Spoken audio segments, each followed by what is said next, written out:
Danger zone यानी कि उन स्टॉक्स के बारे में हम इस सेगमेंट में बताते हैं जिनसे आपको बचकर रहना है।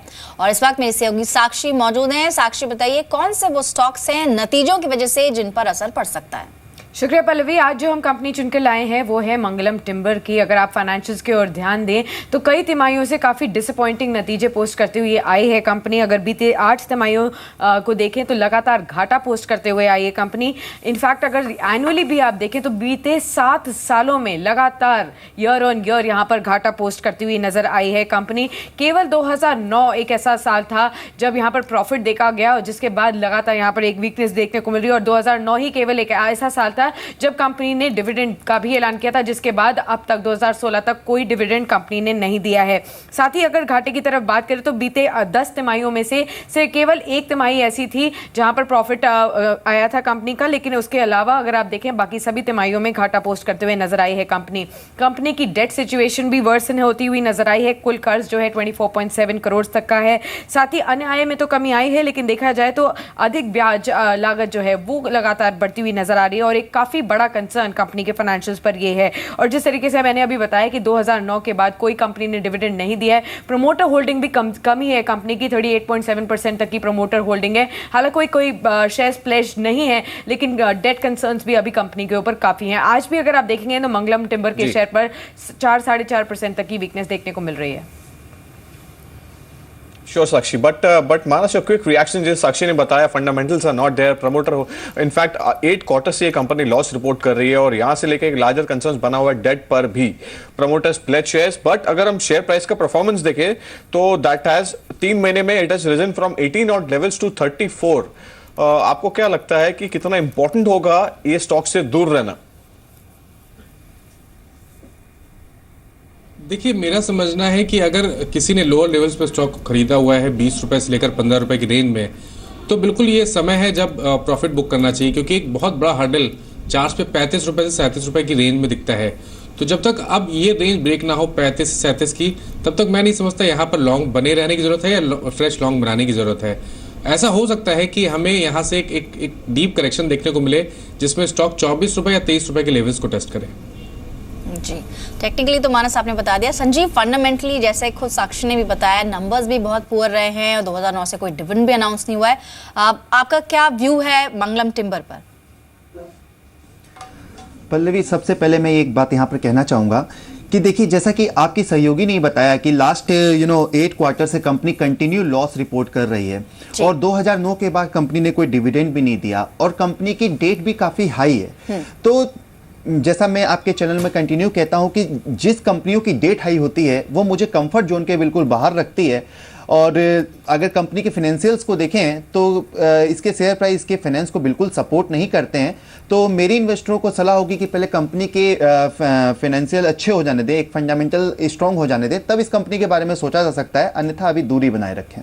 जी, तो चाहे फंडामेंटली बात की जाए या फिर टेक्निकली कमजोर यहाँ पर है ये, और साथ ही फंडामेंटल्स भी बहुत पुअर है। पिछले 9 क्वार्टर से लगातार ये लॉस में है कंपनी और इसके अलावा कंपनी पर लगभग 25 करोड़ का डेट भी है। यानी मंगलम टिम्बर आज डेंजर जोन में, जैसे कि साक्षी ने बताया, इस स्टॉक से आपको दूर रहना होगा। लेकिन कुछ और स्टॉक्स के बारे में आपको बताते हैं जहां से आपको बच के रहना होगा। अंचल मेरे सहयोगी बता रहे हैं। अंचल, बताइए आज कौन सा स्टॉक पिक किया आपने? शुक्रिया पल्लवी। देखिए, आज का स्टॉक है, उसका नाम है इंटेग्रा टेलीकम्युनिकेशन सॉफ्टवेयर्स। देखिए, ये काफ़ी इंटरेस्टिंग कंपनी है। पहले मैं आपको इसकी चार्ट की तरफ ले चलता हूँ। अगर आप देखें बीते 1 साल में शेयर ने चाल शुरू की थी, करीब 30 रुपये का भाव था 1 साल पहले। वहाँ से लो वॉल्यूम काउंटर होता है, नॉर्मली वॉल्यूम्स होते नहीं है। लो वॉल्यूम के दौरान ये शेयर चलता गया और इस समय 50 रुपये, करीब 61% का रिटर्न, 62% का रिटर्न ये शेयर बीते 1 साल में दे चुका है। लेकिन अब 62% का रिटर्न देने वाली कंपनी है, लेकिन इसके फंडामेंटल्स ऐसा एग्जिस्ट ही नहीं करते। आप इसके नंबर्स की तरफ नजर डालिए। बीते 5 तिमाहियों से लगातार कंपनी घाटा पोस्ट करती आ रही है। और अगर मैं सालाना आधार पर भी कंपेयर करूँ तो FY14 से डिटेल जिसकी मौजूद है BSE पे, FY14 से कंपनी को लगातार 3 साल लगातार घाटा होता हुआ दिखा है। सो मच सो FY15 के अंदर जो घाटा था वो करीब 18% बढ़ा था। तो कंपनी का जो खर्च है उसकी आय से बेहद ज़्यादा है। लगातार लॉस मेकिंग कंपनी है। ऐसे आज तक कोई डिविडेंड नहीं दिया है। वॉल्यूम्स बेहद कम रहते हैं, उसके बावजूद भी शेयर बीते 1 साल में 62% का रिटर्न दे चुका है। और ये रिटर्न कहीं ना कहीं काफ़ी निवेशकों को अट्रैक्ट करता है कि एक ऐसी कंपनी अच्छा रिटर्न दे रही है, छोटा शेयर है, लेकिन आपको आगाह कर देना चाहते हैं कि बेहद कम वॉल्यूम्स होते, तो अगर इस शेयर में आप निवेश करने का सोच भी रहे हैं या कुछ आपको निवेश लायक लग भी रहा है, तो कुछ भी करने से पहले अपने वित्तीय सलाहकार की राय जरूर ले लीजिए। इंटेग्रा टेलीकम्युनिकेशंस एक ऐसा शेयर है विदाउट फंडामेंटल्स रिटर्न दिया जा रहा है जी, यानी कि इसकी जो तेजी है उससे कहीं आप इंटीग्रा टेलीकम्युनिकेशन या इनफैक्ट इंटीग्रा टेलीकम्युनिकेशन जैसे मानस अंचल ने बताया यहाँ पे 62% रिटर्न्स ये स्टॉक ने दिखा दिया है ऑलरेडी, और यहाँ से लेकर 3 साल से लॉस रिपोर्ट कर रहा है। गोइंग फॉरवर्ड एज वेल कितना कितना कंसर्न बना हुआ है ये स्टॉक के ऊपर, और कितना इंपॉर्टेंट रहेगा रिटेल इन्वेस्टर्स को ये स्टॉक से दूर रहना। माफ करिएगा मनोज, मैं स्टॉक को नहीं ट्रैक करता हूं तो इस पे व्यू नहीं दे पाऊंगा मैं। श्योर संजीव, इंटीग्रा टेलीकम्युनिकेशन जैसे अंचल बता रहे थे फंडामेंटल्स आर नॉट देयर, 3 साल से लॉस रिपोर्ट कर रहा है and it has already perform 62% का एक रिटर्न दे चुका है स्टॉक विदाउट फंडामेंटल्स। आप क्या सलाह देना चाहेंगे इस स्टॉक के ऊपर? देखिए मनोज, जैसा आपके सहयोगी ने बताया कि लाइक लास्ट 5 क्वार्टरों से कंपनी लॉस रिपोर्ट कर रही है। दूसरा FY14 से भी कंपनी ने लॉस रिपोर्ट किया है। और देखिए, जहां पर कंपनी कंटिन्यू लॉस रिपोर्ट करती है तो ये कॉमन सेंस की बात होती है कि लाइक कंपनी की जो फेयर वैल्यू है, शेयर की जो फेयर वैल्यू वो कम होते जाती है। तो यहाँ पर शेयर प्राइस, लेकिन कंपनी के जो शेयर प्राइस में मूवमेंट काफ़ी अपोजिट नज़र आ रहा है। लाइक शेयर की प्राइस में काफ़ी अपसाइड मूवमेंट आया है, जबकि आप देखिए तो कंपनी ने जब लॉस रिपोर्ट किया तो उसकी fair value bit by bit dent हो रही है। तो इसके फंडामेंटल्स इसके शेयर प्राइस के मूवमेंट को बिल्कुल सपोर्ट नहीं करते हैं। तो बेटर स्ट्रैटेजी यहाँ पर ये होगी कि इन सब कंपनियों से अभी दूरी बनाए रखें, फाइनेंशियल्स कंपनी के स्टेबल हो जाने दें, अच्छा रिपोर्ट नंबर्स को रिपोर्ट करने दें, तब इन कंपनियों के बारे में सोचा जा सकता है। मार्केट में बहुत से अच्छी गुड कंपनियां हैं, एक फंडामेंटली साउंड कंपनियां हैं, तो मैं वहां पर निवेश करना ज्यादा पसंद करूंगा रेदर देन इन सब कंपनियों में। बिल्कुल, यानी कि किसी भी कंपनी में जब आप निवेश करते हैं स्टॉक में, तो उसके फंडामेंटल्स जरूर आप पढ़ें, जानें कि वो किस कारोबार में है और कैसा प्रदर्शन कर रही है। इस कंपनी ने कभी डिविडेंड नहीं दिया है और कंपनी घाटे में भी चल रही है, तो जो तेजी शेयर में आए उससे आप जरा समझ जाए आज ये डेंजर जोन में है। चलिए खैर, कुछ और नतीजों के बारे में बात कर लेते हैं। कुछ आने वाले नतीजे, कैनरा बैंक के नतीजे आने वाले हैं। फिलहाल स्टॉक लगभग 15 रुपए ऊपर है, लगभग 6.5% की तेजी, डे हाई पे फिलहाल कैनरा बैंक काम करते हुए। अभी तक जो नतीजे हमने आए हैं देखे मिक्स्ड रहे हैं, खासतौर पर अगर बैंक्स की बात करें कहीं पर सरप्राइज भी देखने को मिला है। जहां तक कैनरा बैंक का सवाल है तो एनआईज म्यूटेड ही रहने का अनुमान है, लगभग 2520 करोड़ के आसपास, यानी कि NII's net interest income Canara bank की रहने की उम्मीद है। अगर हम नेट प्रॉफिट की बात करें, उससे पहले एनआईएम्स पर बात कर लेते हैं। यहां पर एक हल्का डिप, एक माइनर डिप देखने को मिल सकता है, 2.20 से घट के 2.10 रह सकते हैं। ग्रॉस एनपीएस हालांकि बढ़ने का ही अनुमान है, लगातार हम देख रहे हैं पीएसयू बैंक्स में ये एक चिंता बनी हुई है एसेट क्वालिटी की।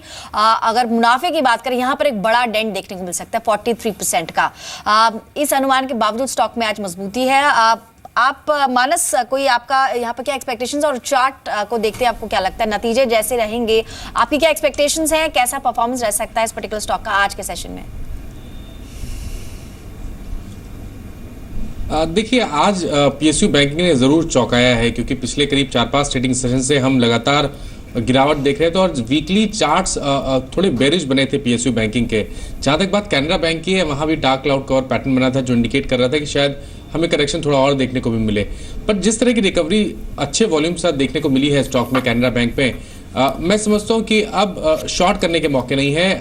थोड़ा इंतजार कर लें, स्टॉक अगर 260 के ऊपर निकल जाए तब वहां पर बाय करें, अभी बाय ना करें, थोड़ा वेट करें। अगर 260 के ऊपर निकलेगा तो वहां से कम 15 से 20 रुपए का अप मूव जरूर देखने को मिलेगा। श्योर, इनफैक्ट यहाँ से लेकर अभी कुछ ही देर में इनफैक्ट आपको कैनरा बैंक के जो अर्निंग्स एक्सपेक्टेड है यहाँ पे 255 और 13 रुपीज, बजाज कॉप के भी अर्निंग्स यहाँ पे एक्सपेक्टेड है।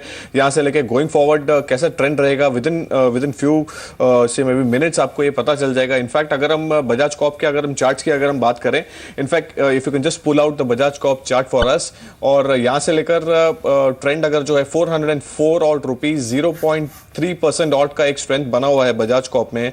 और इनफैक्ट मानस, टेक्निकल पर्सपेक्टिव में बजाज कॉप का कितना बेटर प्रोस्पेक्ट्स है और यहां से लेके पोस्ट अर्निंग्स आप उसको कैसे पैन आउट होते हुए देख रहे हैं? देखिए पिछले 3-4 मंथ का परफॉर्मेंस देखें तो बहुत म्यूटेड था, बहुत साइडवेज मूव हमें देखने को मिले 370 लो लेवल्स पे और 420 हायर लेवल्स पे। इसी रेंज में स्टॉक ट्रेड कर रहा है। मैं समझता हूँ जब तक इस रेंज के बाहर ना आए इस पर डिसीजन नहीं लेना चाहिए। हालांकि अगर लॉन्ग टर्म की बात करें, लॉन्ग टर्म चार्ट्स की बात करें तो वो अभी भी पॉजिटिव लगते हैं। एक डिसेंट करेक्शन जरूर देखा गया है पिछले दिनों, बट फिर भी लॉन्ग टर्म चार्ट्स अभी भी अच्छे लगते हैं। मैं समझता हूँ अगर निवेश का नजरिया है 12 से 15 मंथ का तो बिल्कुल बने रहे। 350 रुपए के नीचे स्टॉप लॉस रखें। अगर स्टॉक एक बार 430 के ऊपर जाएगा तो मैं समझता हूँ वहां से कम 80 से 100 रुपए का मूव जरूर देखने को मिलेगा।